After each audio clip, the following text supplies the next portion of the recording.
Hello friends, welcome to the study point. મિત્રો, ગયા વિડીયોની અંદર આપણે કર્વનો ઉપયોગ શીખાતા, કર્વ શેપનો ઉપયોગ શીખાતા એમએસ પેઇન્ટની અંદર. આજે આપણે પોલિગનનો ઉપયોગ શીખવાનો છે. તો ચલો શરૂઆત કરીએ. સૌથી પહેલા આપણે એમએસ પેઇન્ટ ખોલી લઈએ, ઓપન કરી લઈએ. હવે મિત્રો, આમાંથી પોલિગન ટૂલ કોને કહેવામાં આવે છે એ આપણે જોઈએ. તમે મિત્રો ફર્સ્ટ લાઈન જ્યાં બધા શેપ આપેલા છે એ જ લાઈનમાં આ લાસ્ટ સેકન્ડ ટ્રાયેંગલની બાજુમાં આ શેપ જોઈ શકો છો. આને પોલિગન કહેવાય છે અથવા તો પોલિગોન પણ કહેવાય છે. ઘણા અલગ અલગ નામ આપેલા હોય છે. હવે આપણે આમાં શરૂઆત કરીએ ડ્રો કરવાની. પોલિગન પર ક્લિક કરીએ. પોલિગોનનો મિત્રો એક રૂલ છે કે જ્યાં સુધી તમે એને ડબલ ક્લિક ન કરો ત્યાં સુધી એ પૂરું ન થાય, ત્યાં સુધી ડ્રો થયા કરે.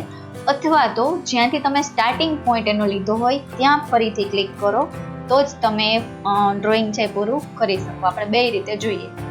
સૌથી પહેલા હું એક સ્ટાર ડ્રો કરું છું. લાઈન થોડી આપણે પતલી લઈ લઈએ. હવે જો મિત્રો, આ એક લાઈન મેં ડ્રો કરી છે. તમે મારી લાઈન જોઈ હશે, ફરીથી જોઈ લો. અહીંયાથી હું ક્લિક કરીને ઉપરની સાઈડ ખેંચું છું, ડ્રેગ કરું છું. હવે હું અહીંયાથી અહીંયા જો ડ્રેગ નથી કરતી, મારો એરો જ ખાલી ફરે છે. અહીંયા હું ખાલી ક્લિક જ કરીશ. હવે આનાથી શું થશે, તો જે લાસ્ટ પોઈન્ટ છે એની સાથે તમારી લાઈન છે એ જોઈન્ટ થઈ જાય. જો થઈ ગઈ. હવે હું અહીંયા ક્લિક કરીશ, ખાલી ક્લિક જ કરું છું તો લાસ્ટ પોઈન્ટ સાથેની આ લાઈન કનેક્ટ થઈ જાય. હવે અહીંયા ક્લિક કરું છું અને અહીંયા ક્લિક કરીશ એટલે આ આપણો છે એ સ્ટાર પૂરો થઈ જશે. અહીંયા મારે ડબલ ક્લિક કરવાની જરૂર પડી નથી. પણ આની જગ્યાએ એવું થયું કે તમે બહુ ડિઝાઇનિંગ વાળું કર્યું છે ચિત્ર. ફોર એક્ઝામ્પલ, હું કંઈક અહીંયા હું ચિત્ર દોરું છું. હવે મેં અહીંયા આવું કંઈક ડ્રો કરેલું છે, પણ તમને આઈડિયા નથી કે મેં સ્ટાર્ટ ક્યાંથી કરેલું છે ચિત્ર. સ્ટાર્ટ ક્યાંથી કર્યું એનો તમને આઈડિયા નથી. તો શું કરશો, તો જ્યાં તમારે પૂરું કરવું હોય ત્યાં તમારે ડબલ ક્લિક કરવાની રહેશે. થઈ ગયું પૂરું. જો ફરતી બાજુ બોર્ડર આવી ગઈ. આ પોલિગન ટૂલનો ઉપયોગ થાય છે.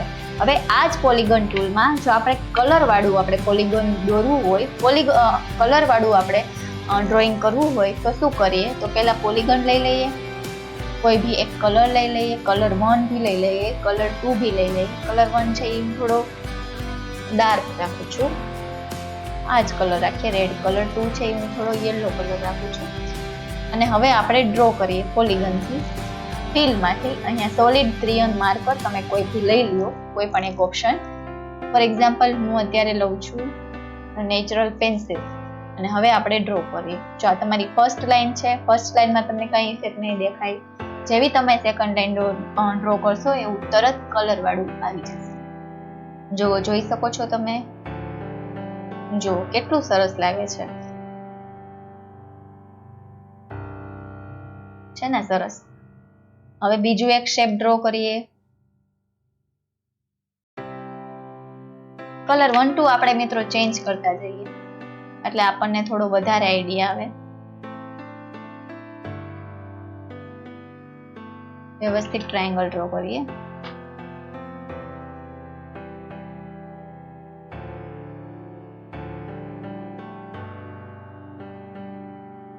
ફરીથી કલર ચેન્જ કરી લઈએ આપણે.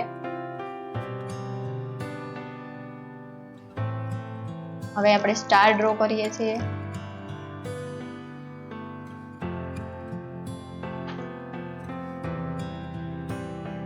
ફરીથી આપણે કલર ચેન્જ કરી નાખીએ. કલર 2 છે એ થોડોક ડાર્ક લઈ લઈએ. કલર 1 છે એ લાઇટ લઈ લઈએ. કલર થોડો લાઇટ. હવે માનો કે હું અહીંયા સિમ્પલ એવું ડ્રોઈંગ કરું છું મારી રીતે.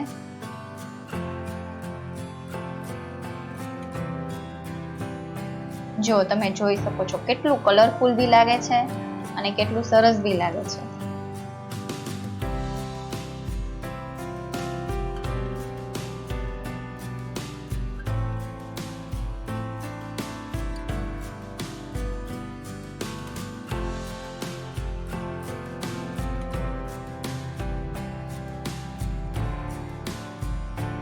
તમે જોઈ શકો છો.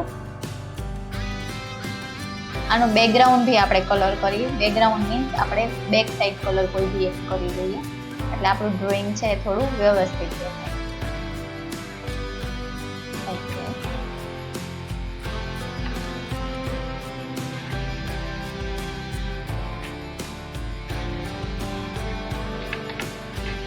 ઓકે, કોઈ જ બેકગ્રાઉન્ડ નહીં રાખીએ, વ્હાઇટ કલર જ રાખીએ.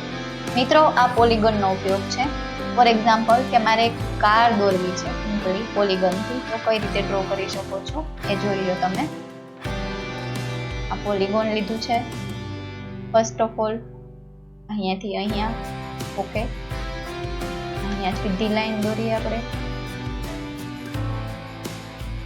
ફરી પાછું અહીંયાથી.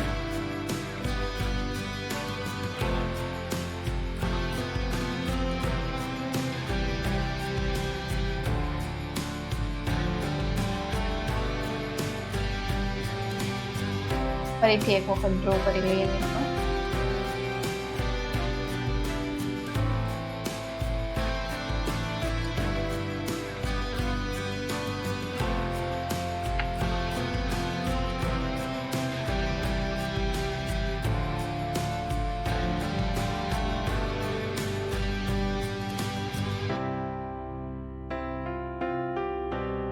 હવે આ મેં આ રીતે કાર કઈ રીતે ડ્રો થઈ છે.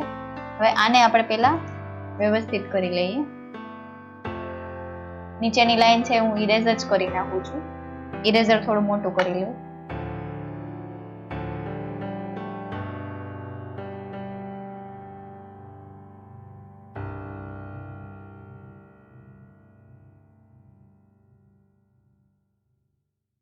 ફરીથી લાઈન ડ્રો કરી લઈએ. હવે અહીંયાથી હું કર્વ શેપથી 2 રાઉન્ડ ડ્રો કરી લઉં છું.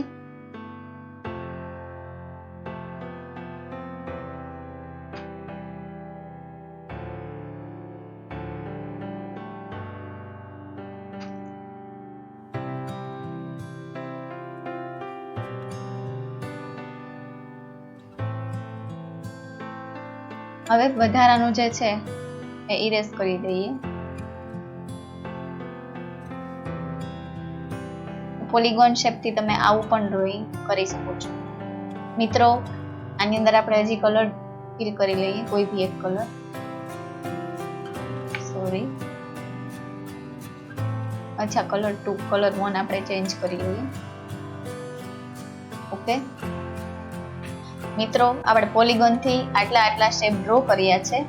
તમને આ વિડીયો કેવો લાગ્યો, પોલિગોનનો યુઝ તમને કેવો લાગ્યો, કમેન્ટ સેક્શનમાં જરૂરથી જણાવજો. ત્યાં સુધી થેન્ક યુ. ચલો મળીએ આપણે નેક્સ્ટ વિડીયોમાં નેક્સ્ટ સ્ટેપ સાથે. ત્યાં સુધી થેન્ક યુ. B healthy.